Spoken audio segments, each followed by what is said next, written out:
increase the level of sport participation in Istanbul by 2050. And as the mayor said last night, the level of participation is currently low in Istanbul. So do you think it's a good idea to take some actions to increase the level of sports participation in Istanbul? If you think it's a good idea, raise your hand. Thank you. If you don't think it's a good idea, raise your hand. Okay, thank you very much. It's 99 plays 1. Third question, do you think you understand what are some of the risks of hosting the Olympic Games? Do you think about Athens? Do you think about Rio de Janeiro? Do you think about some of the problems that Tokyo had last year? Do you understand the risks of hosting the Olympic Games? If you do, raise your hand. Okay, if you don't, raise your hand. Okay, this is about 90 plays 10. Okay, fourth question, last question. Are you in favor of Istanbul bidding to host the 2036 Olympics? If you are, please raise your hand. Okay. If you're not, please raise your hand. Okay, if you're not sure, maybe, maybe not, raise your hand. Okay, not sure is 70% of the room. 15% is yes, 15% is no. So let's talk about it, because it's a very good question. Does it make sense to host the Olympic Games or not host the Olympic Games? There's also another interesting question here. Does it make sense to bid to host the Olympic Games, even if you don't get to host the Olympic Games? Is there some advantage in doing that? Let's talk about it. From 2010 through to 2021, I evaluated for the OECD 20 cities that had either bid to host the Olympic Games or had hosted the Olympic Games. And of course, on the front of this picture, we have the beautiful Barcelona, right?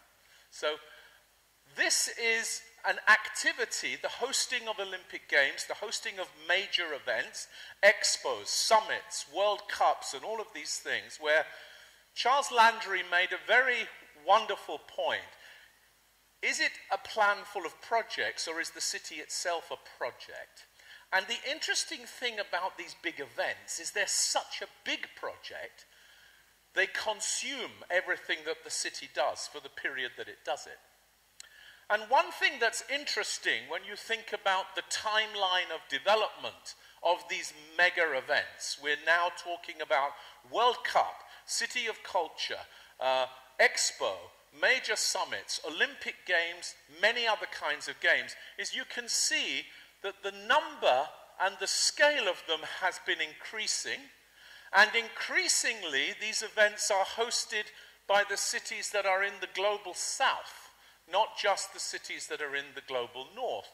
And my observation would be that the number and the range has increased as the century of urbanization has really accelerated. As you know, 1980 represents an important date in the history of cities. In 1980, for the first time, we saw rapid acceleration of urbanization in the global north and the global south, for reasons we won't go into now. And the consequence of that is that the idea of cities using these kinds of initiatives as projects to develop good urbanization rather than bad urbanization, which speaks a little bit to some of the comments that Saskia was making earlier, has become an interesting issue. Now, in all of the analysis that we've done, a big shift is taking place. Back in 1970, 1960, even at the beginning of 1980, the Olympic Games was primarily seen as an activity to attract tourists to the city, to build infrastructure and attract tourists. Over time that has changed, but you see very clearly here the kinds of transformations that are observed to occur by a city that hosts an event of this kind. And you can see very clearly that there is this combination of unique features which we'll come back to. Large number of visitors, concentration of investment in a small number of locations, massive media exposure, coupled with deadlines, coupled with multi-level governance alignment. It's a kind of unique formula. If you think about this as an urban planner, when do you get large numbers of visitors, concentrated investment, global media exposure, clear deadlines, and multilateral alignment of government? It's very rare, unless you live in Paris, when you get it every year.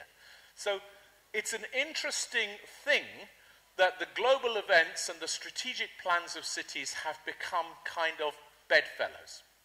Now, there's also increasing private sector interest in these events because, of course, if you get global media exposure, you get large number of visitors, you concentrate investment in one place, you get clear deadlines, and you get multi-level governance alignment, then you create market opportunities as well, and it's no surprise that 90% of what happens in an Olympic Games is sponsored by the private sector. The question is whether the private sector participation crowds out the creation of public goods, or whether private sector participation in an event like this can lead to public goods. For those people who've just arrived in the room, firstly, welcome. Before you came, we did some votes because we wanted to see what the room felt. 70% of the people have been to a city that's hosted the Olympic Games. 60% of the people believe that, no, actually 80% of the people believe that it's a good idea to increase sports participation in Istanbul. 60% of the people are aware of the risks of hosting an Olympic Games, and 70% of the people were not sure if Istanbul should bid to host the Olympic Games. 15% said yes, 15% said no. Maybe we'll do the votes again at the end. Now, one of the important things then, as part of all of this, is that the private sector investment becomes very important, and you'll see in a minute the balance between public and private. I won't dwell on all of this now. Suffice to say, as I said, this unique combination of concentrated investment, global visitors, media attention, deadlines, clear deadlines, and multi-level governance alignment creates good conditions both for planning and, of course, for private sector investment. Now, in the work that I've done comparing the different kinds of global events that cities host, we've done an analysis looking at the different kinds of benefits, sometimes called legacies, sometimes called impacts, sometimes called outcomes. We'll talk about these in detail in a minute, but across the top, on my horizontal axis, you see visitor economy, transport infrastructure, urban infrastructure, cultural infrastructure, sports infrastructure, visible legacy, city image, and business interest. And then on my vertical axis, you see different kinds of events, right? Events that are trade or technology events, events that are cultural, events that are sport, events that are smaller sports events, political events, and others. By the way, it's interesting that the Eurovision Song Contest has an incredible cachet in this kind of analysis because of the brand appeal that it produces in terms of cultural iconography and attracting visitors.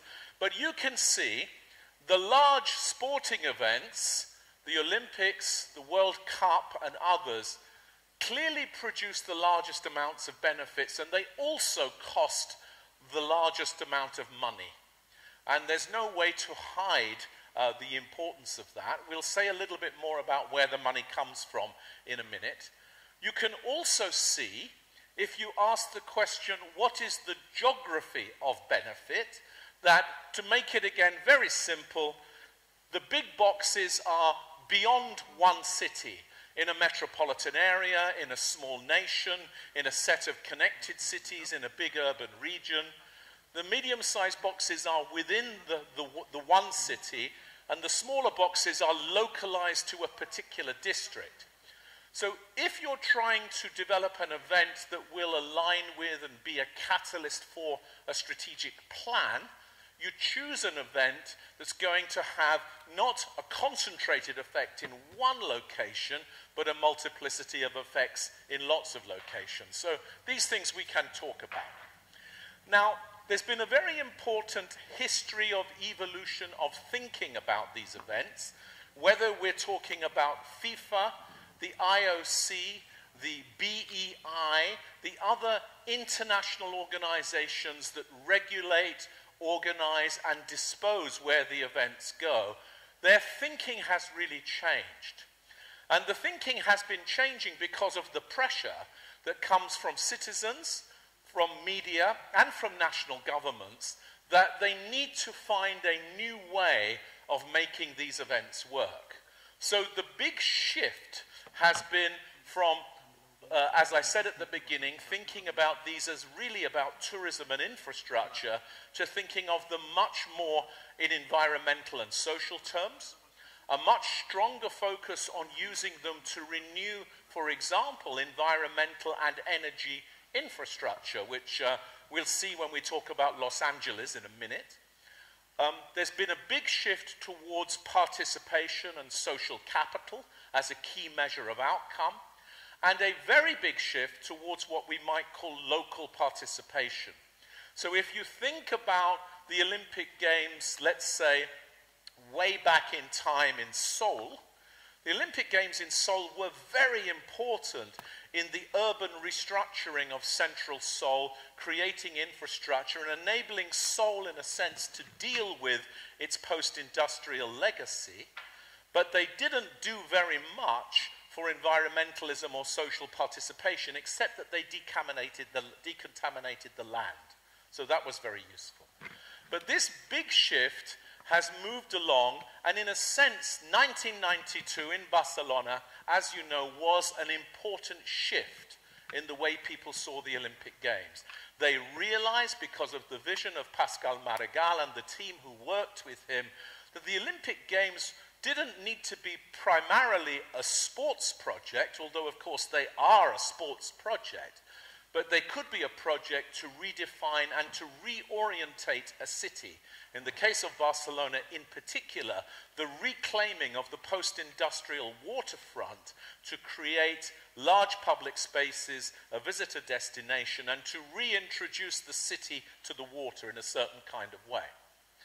Now, the work that I've been doing over the last 14 years has been about establishing some long-term principles around sustainability, equity, human participation, and using these games, as it were, at a multilateral governmental level to create higher standards rather than lower standards. It's very easy in bidding for these games to articulate very high ideals, but in delivering the games to deliver more lowly. This, of course, was the challenge that faced Athens and Rio de Janeiro in various ways. And this work, I think, has become somewhat influential in changing the way that the sponsoring bodies now think about them. Now, let's just say a word or two about recent Olympic Games. And this will be very quick and very simple.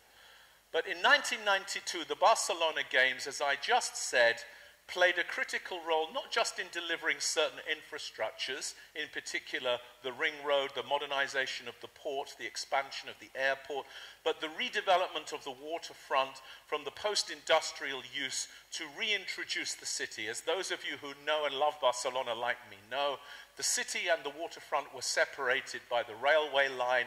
The Olympic Games was a project of such size and scale that it enabled a transformation of a large piece of waterfront quickly and to a deadline that then created a continuous momentum that's continuing today. So Barcelona established this new idea about the Olympic Games.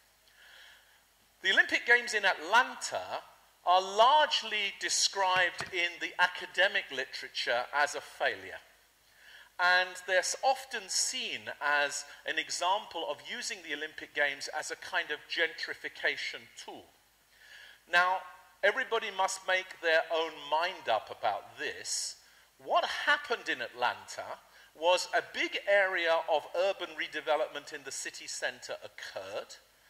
New housing was created for poorer families, but the communities that had lived in the inner city became decanted into better housing, but in a different neighborhood.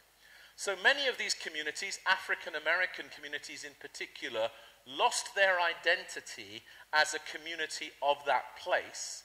And instead, what occurred in the enlarged city center was a beautiful park, but surrounded by corporate buildings. And in particular, 3 large corporations whose names I won't mention benefit very substantially from the transformation that occurred there. Sydney Olympics is a very interesting Olympic Games to talk about because at the time it was considered the best organized Olympics ever. And some of you are old enough to remember the fireworks were incredible. The beginning of the millennium occurred with Sydney announcing its place in the world. It hosted the Olympic Games.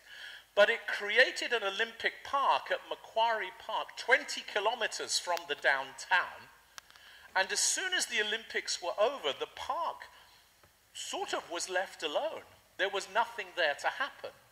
Now, 22 years later, it's very interesting, there's an article in the Sydney Morning Herald this morning reminding us that Macquarie Park is now Sydney's big cluster of innovation businesses.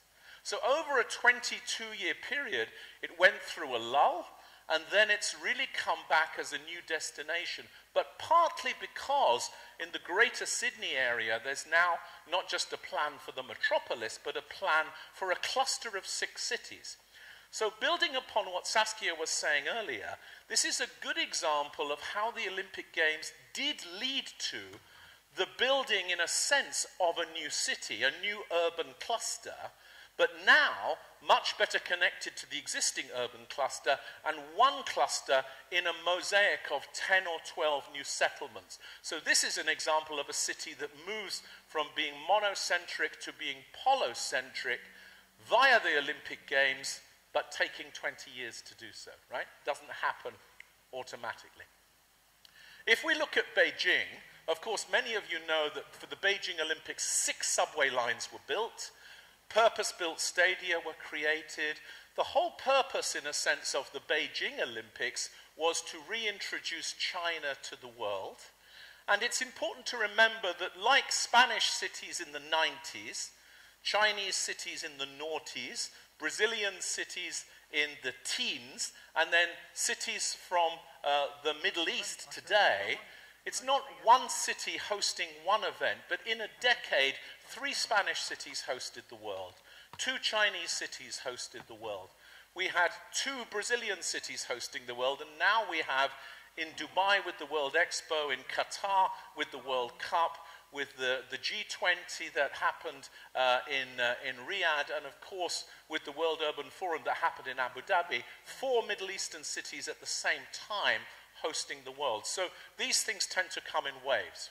But the Beijing Olympics, widely seen as successful, but simply a mechanism for a national government to invest in its capital city and then reintroduce it to the world.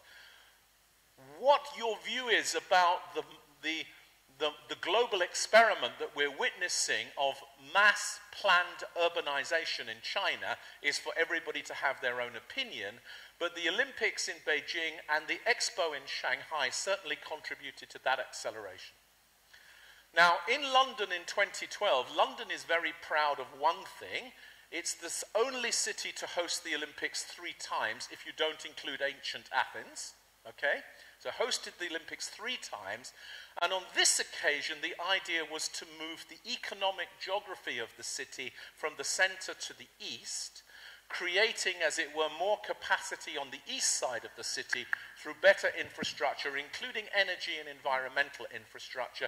And London was widely seen as being successful in that shift, but not so successful in achieving in East London the higher levels of sport participation that were promised, and not so successful in maintaining affordability.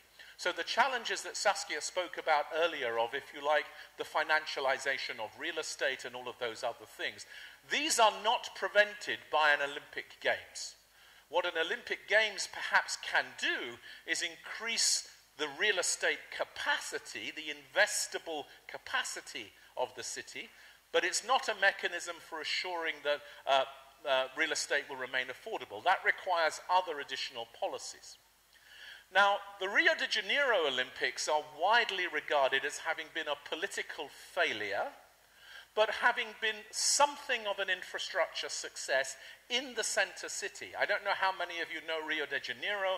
Rio de Janeiro is a metropolis of 43 municipalities, one big central city with a strong city mayor, but weak municipalities around it. And it suffers exactly from what Saskia described earlier, of being a relatively prosperous city in the center, but having large numbers of people living very long distances away from the city center in casual work, using informal transport systems. And the idea of the Olympics was to begin a process of creating a much more coherent metropolitan area.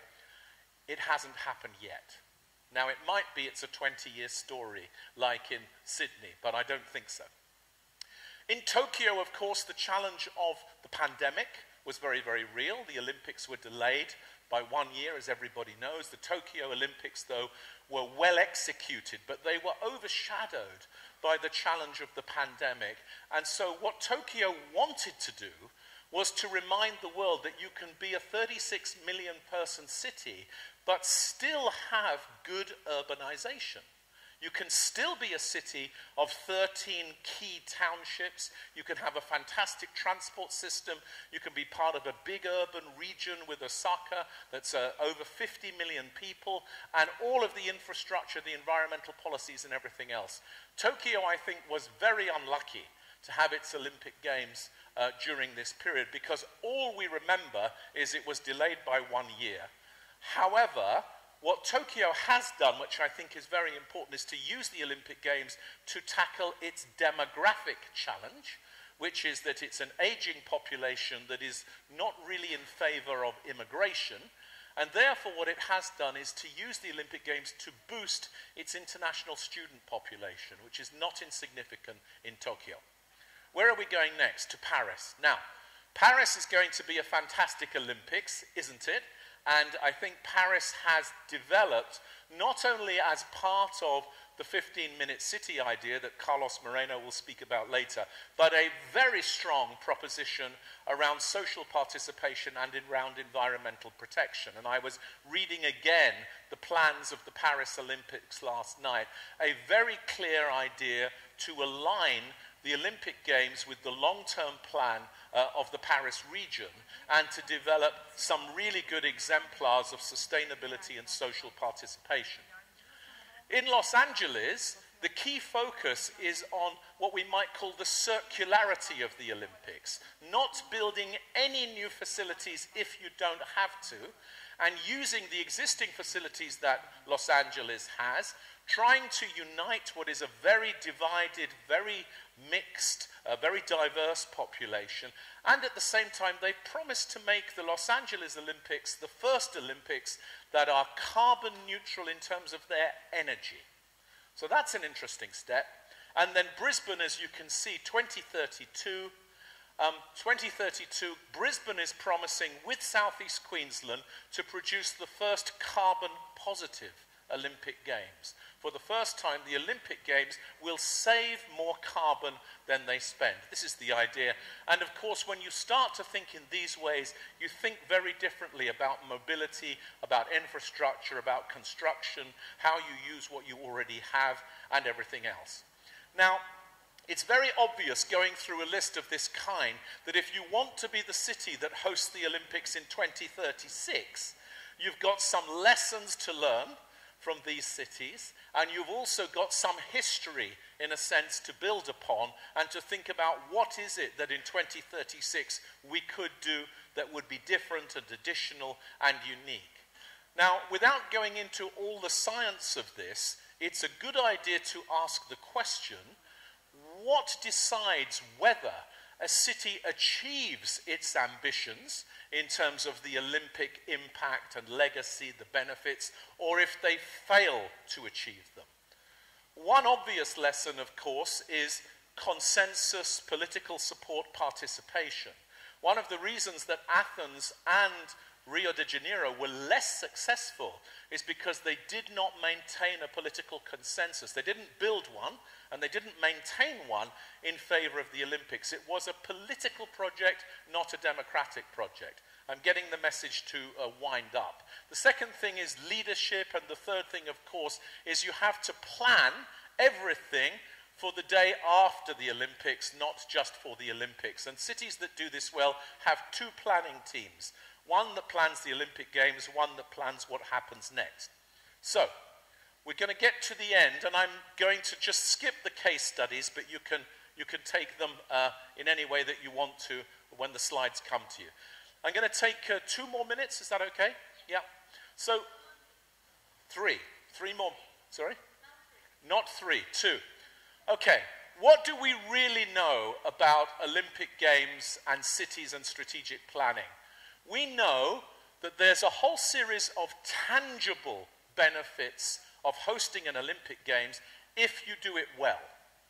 And I've told you what they are. We also know that there's a series of intangible benefits, things that are, as it were, in Charles's language, the soft factors, not the hard factors. And they're to do with speed and acceleration. They're to do with intergovernmental alignment. They're to do with governance and capacity. They're to do with the Olympic values of sport, competition, human endeavor. It's to do with exposure and brand and identity, building up of social capital through consensus building, pride, identity, a sense of belonging, and then these feel-good factors that produce this halo effect.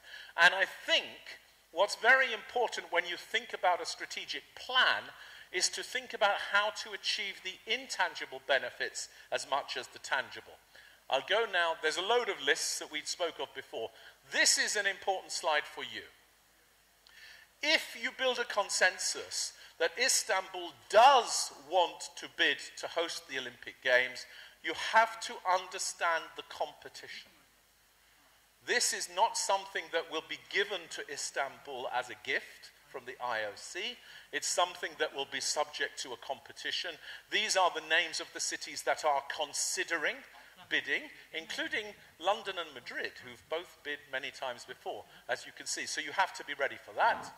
And then all I want to say very quickly is, picking up the point that the mayor made last night, the Olympic Games are a very good way to create that multi-level governance alignment between the nation and the city. Charles referred to this as well. It's one of the few examples where you can build a cooperation that has secondary and tertiary benefits between the nation state and the world city. For the political scientists in the room, there's a lot of work, of course, done on this subject.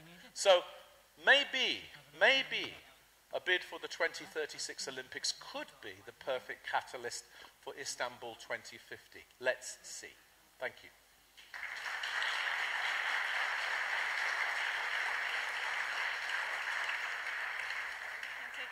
Sure, I can.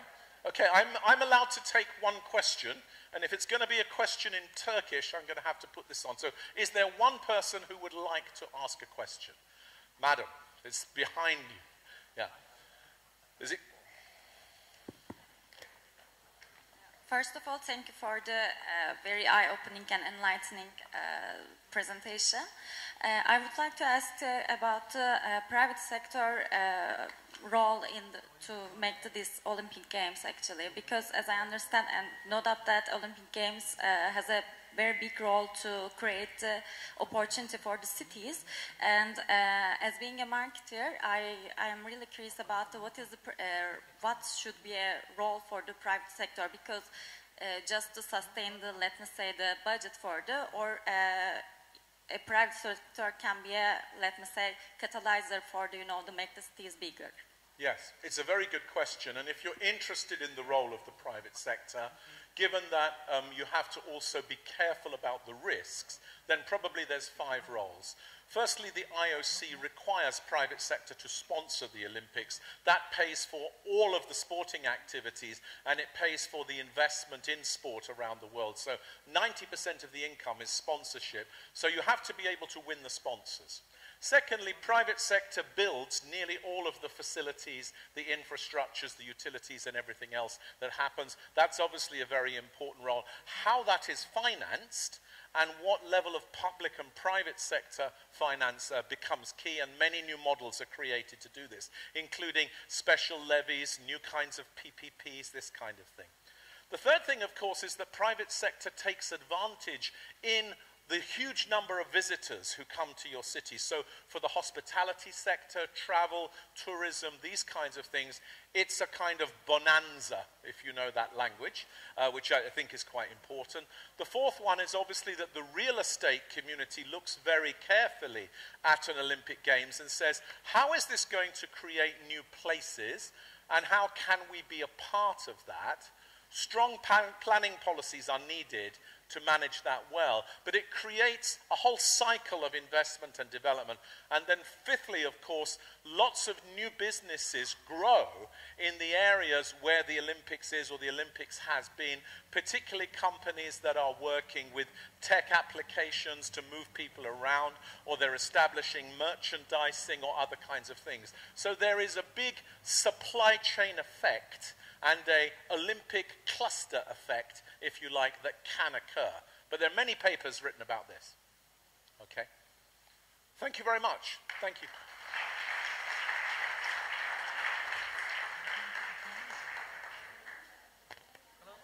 Değerli misafirler, programımız devam ediyor.